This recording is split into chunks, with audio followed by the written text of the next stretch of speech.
বাংলাদেশে যাওয়ার সময় হাজবেন্ডের উপরে দায়িত্ব দিয়ে গেছিলাম 2 ছেলে, সংসার আর হচ্ছে এই যে আমার এই বাগানের। যাই হোক ভাবছিলাম যে বাগানটা হয়তো টেক কেয়ার করবে না, তারপরেও এসে দেখি যে না, সে সুন্দরভাবে বাগানে পানি টানি দিছে। গাছগুলো আমার অনেক তাজা তাজাই আছে। আমার এখানে শীতের সময় ভালো গাছ হয়, কিন্তু গরমের সময় এত পরিমাণে রোদ পড়ে এই সাইডটাতে, যার কারণে গাছগুলাকে মনে হয় যে রোদে একদম পুড়ে যায়। সকাল বিকাল 2 বেলা পানি দেই, তারপরেও গাছগুলা পুড়ে যায়।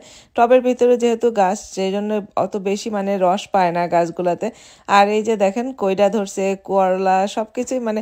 আর পুঁইশাক কি বলবো, কাঁচামরিচ, পুঁইশাক সবকিছুই দেখলাম যে মাশাল্লাহ গাছে অনেক আছে। আমার নিজের সংসার চালায় আর ফ্রেন্ড সার্কেল, আত্মীয় স্বজনরে একটু একটু দিয়ে ভালোই হয়। যাই হোক, করলাগুলার সাইজ এবার ভালো হয় না। যে কোনো শাকসবজি, পুঁইশাক আর কাঁচামরিচ ছাড়া শীতের সময় দেখলাম যে ভালো আমার মানে লাউ গাছ, তারপরে হচ্ছে করলা টরলা, এগুলা ভালো হয়। অনেকের আবার বাগানের সাইডটা একটু আর কি ছায়ার দিকে পড়ে, মানে গরমের দিনে ছায়া থাকে, যার কারণে তখন হচ্ছে যে ভালো হয়। আর এই পাশে বেগুন গাছ, তারপরে হচ্ছে লাউ গাছ, সবকিছু, পুঁইশাক গাছও আছে। আর লাউ গাছে দেখি কি বিশাল বড় একটা লাউ ঝুলতেছে। এটা আমার হাজবেন্ড আমাকে সারপ্রাইজ দিছে, সে আমাকে বলেও নাই যে লাউ গাছে একটা লাউ ধরছে।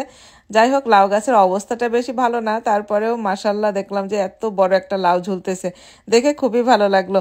আপনাদের কাছে কেমন লাগলো অবশ্যই কমেন্ট করে জানাবেন। আল্লাহ হাফেজ।